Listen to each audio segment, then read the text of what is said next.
میری زندگی کا مقصد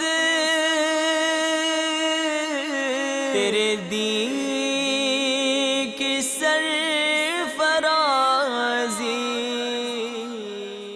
الحمدللہ رب العالمین والصلاة والسلام علی سید المرسلین، اما بعد فاعوذ باللہ من الشیطان الرجیم، بسم اللہ الرحمن الرحیم۔ الصلاة والسلام علیک یا رسول اللہ وعلی آلک واصحابک یا حبیب اللہ۔ الصلاة والسلام علیک یا نبی اللہ وعلی آلک واصحابک یا نور اللہ۔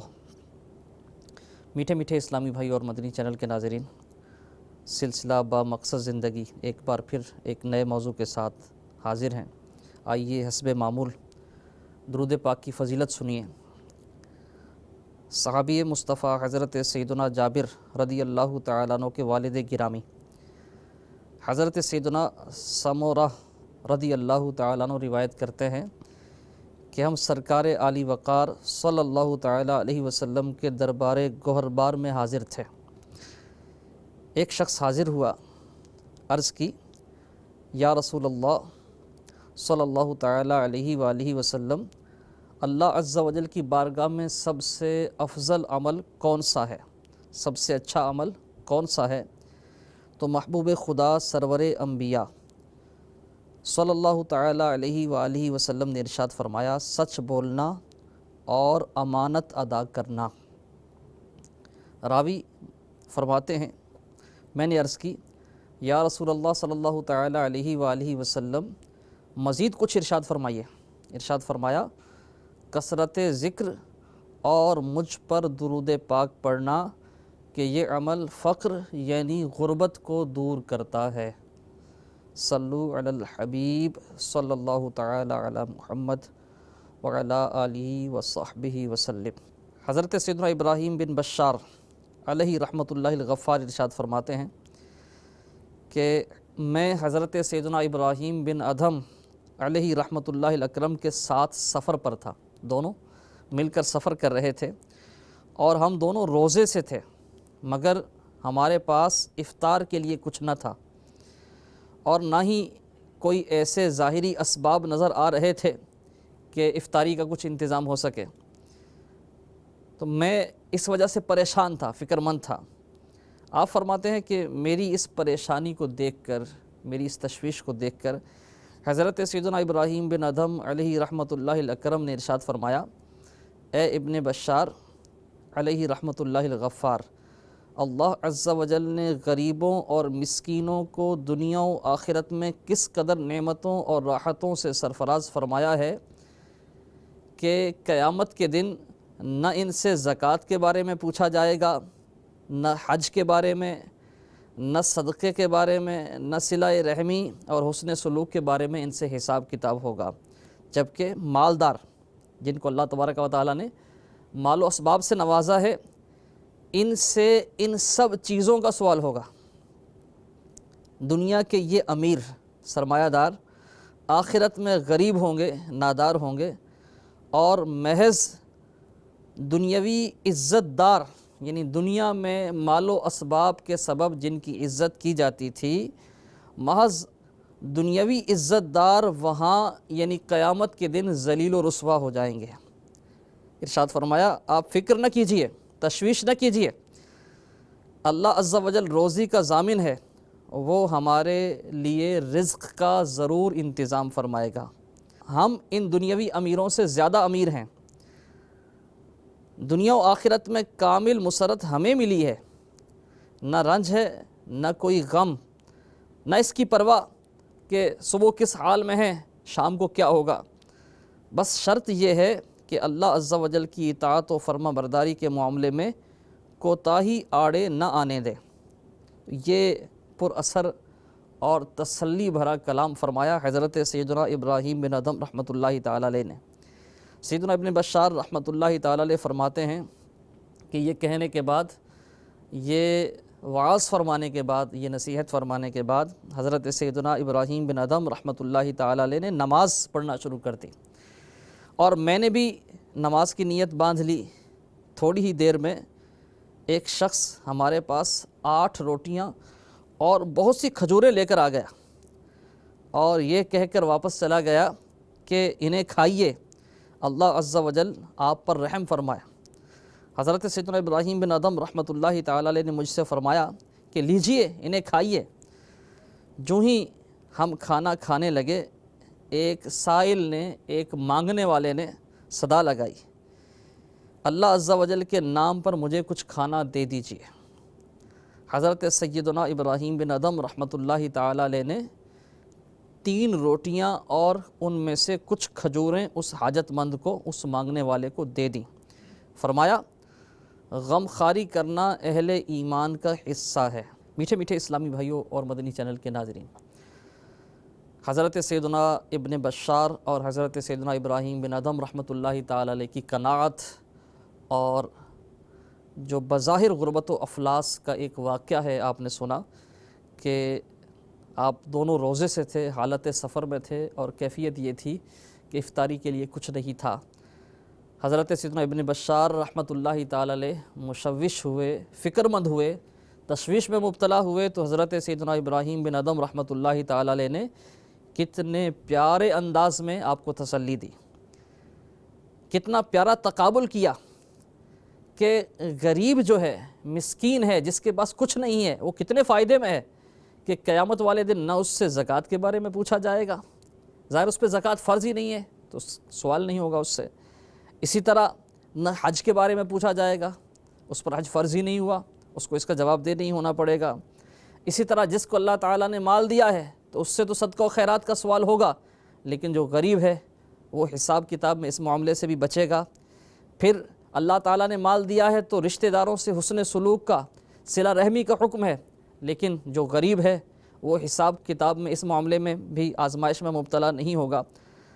تو آپ رحمۃ اللہ تعالی علیہ نے، حضرت سیدنا ابراہیم بن ادم رحمۃ اللہ تعالی علیہ نے حضرت سیدنا ابراہیم بن بشار علیہ رحمۃ اللہ الغفار کو کس پیارے انداز میں تسلی دی کہ اس کیفیت میں کہ ہمارے پاس کچھ نہیں ہے، اب ہم صبح ہے، شام ہے، ہمیں کوئی فکر نہیں ہے، جبکہ مالدار اس دنیا میں بھی فکر مند رہتا ہے اور آخرت میں بھی اسے ان تمام معاملات پر جواب دہ ہونا پڑے گا۔ میٹھے میٹھے اسلامی بھائی اور مدنی چینل کے ناظرین، جب ہم دین کا کام کرتے ہیں، نیکی کی دعوت عام کرتے ہیں، دعوت اسلامی کا مدنی کام کرتے ہیں، تو بسا اوقات غربت بھی آڑے آتی ہے۔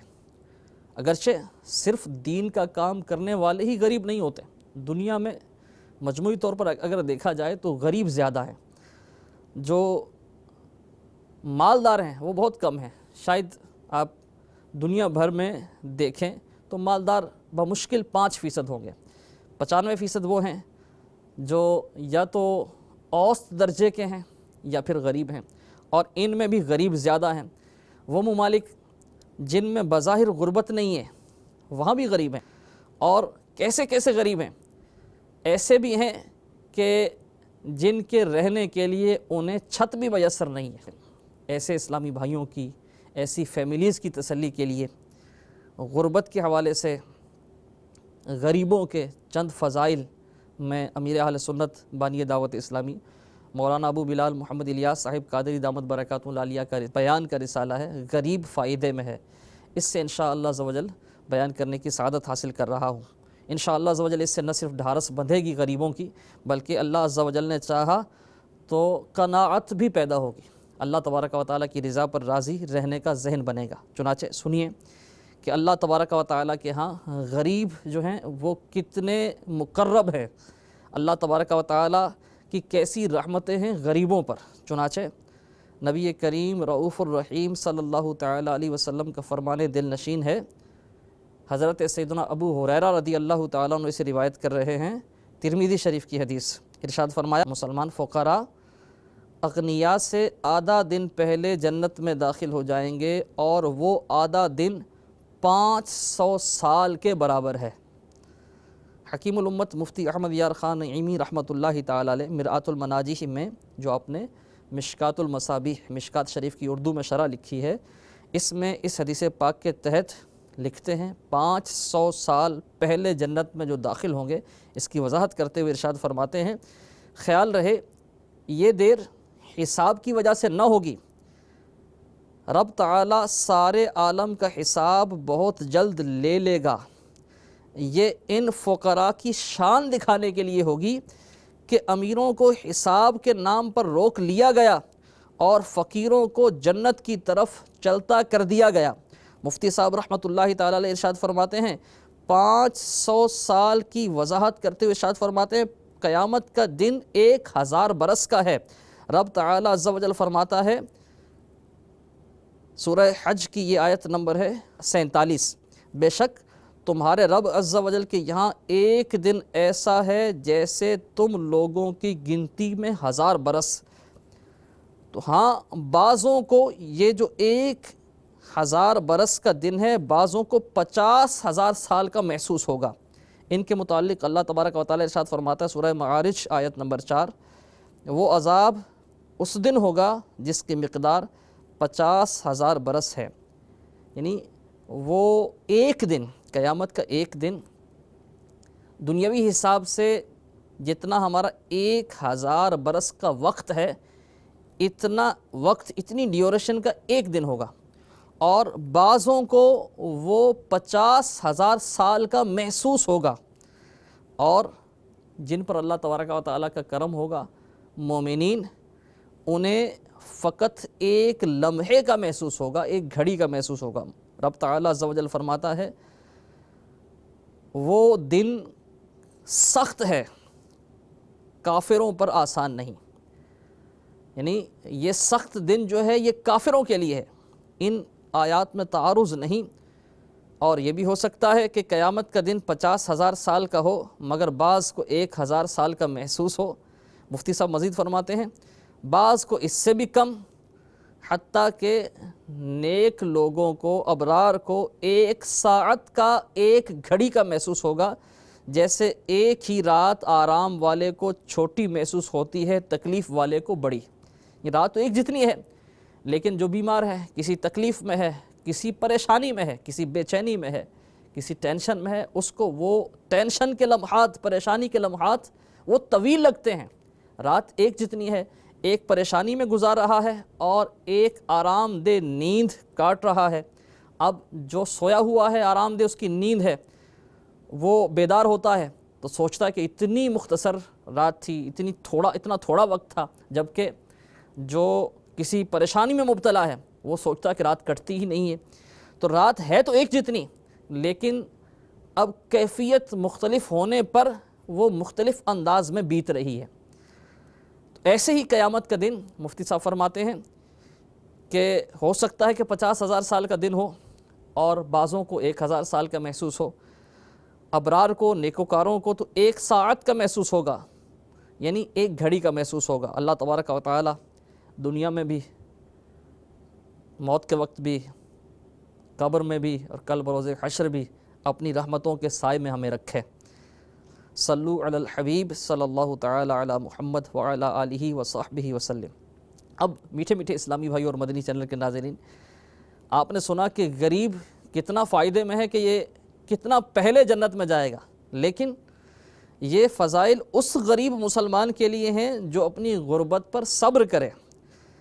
ہے تو غریب مگر مال جمع کرنے کے چکر میں پڑا رہتا ہے، امیروں کو ان کی نعمتوں کو دیکھ دیکھ کر جلتا ہے، حسد کی آفت میں مبتلا ہوتا ہے تو مفلس و نادار، مگر اللہ تبارک و تعالیٰ کی بارگاہ میں شکوہ کرتا رہتا ہے، اللہ عز و جل کی رضا پر راضی نہیں ہے، تو اس کو، ایسے غریب کو یہ فضائل نہیں ملیں گے، بلکہ خدا نخواستہ اگر اس نے بے صبری اختیار کی، شکوہ و شکایت کو اختیار کیا، تو یہ بے صبری، یہ شکوہ و شکایت اس کے لیے اللہ تبارک و تعالیٰ کے عذاب کا، عتاب کا باعث بھی بن سکتی ہے۔ اور خدا نخواستہ اگر غربت سے، افلاس سے، تنگ دستی سے تنگ آ کر اس نے کوئی ایسا جملہ بول دیا، کوئی کفریہ کلمہ اس کی زبان سے نکل گیا، تو ایمان سے بھی ہاتھ دھونے پڑ سکتے ہیں۔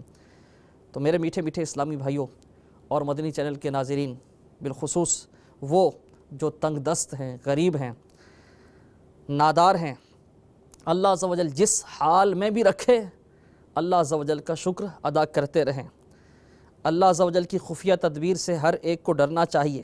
ہو سکتا ہے کہ یہ جو مصیبت ہے، ناداری کی مصیبت ہے، تنگ دستی کی مصیبت ہے، یہ غربت ہے، ضرورتیں پوری نہیں ہو رہیں، یہ جو حالات ہیں، ہو سکتا ہے کہ یہ آپ کے لیے آزمائش ہو، آپ کو آزمایا جا رہا ہو، اور خدا نخواستہ کہیں ایسا نہ ہو کہ اس آزمائش میں بے صبری اختیار کر کے کوئی ایسا جملہ بول کر ہم ایمان سے ہاتھ نہ دھو بیٹھیں، اس امتحان میں ناکام نہ ہو جائیں۔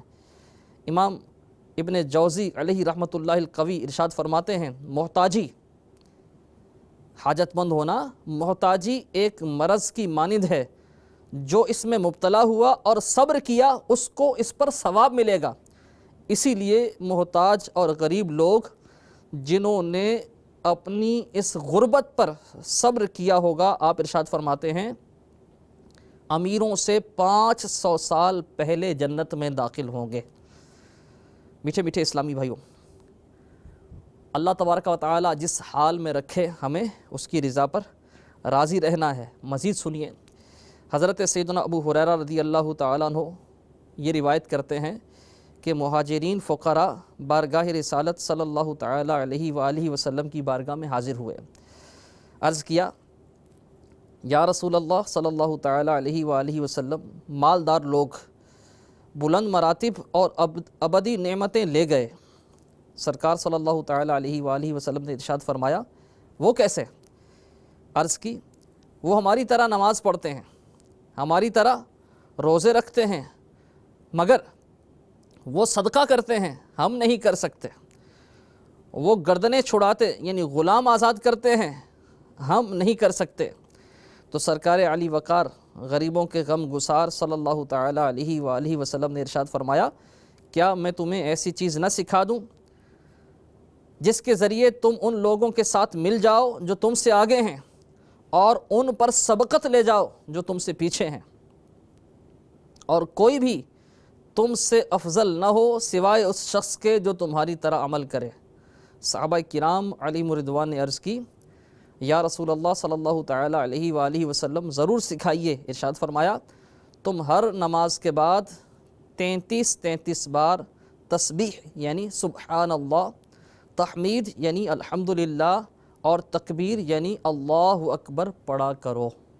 سبحان اللہ عز و جل۔ میٹھے میٹھے اسلامی بھائیوں، آپ نے سنا کہ جب مہاجرین فقراء نے رضوان اللہ تعالیٰ علیہم اجمعین بارگاہ رسالت میں رشک کیا ان صحابہ کرام پر رضی اللہ تعالیٰ عنہم جنہیں اللہ تبارک و تعالیٰ نے مال و دولت سے نوازا تھا، اور وہ اس مال و دولت کو اللہ تبارک و تعالیٰ کی راہ میں صدقہ و خیرات کر کے ثواب لوٹتے تھے، غلام آزاد کرتے تھے، تو پیارے آقا علیہ الصلاۃ والسلام نے کیسا پیارا عمل ارشاد فرمایا، اور ساتھ یہ ارشاد فرمایا کہ اگر تم ایسا کرو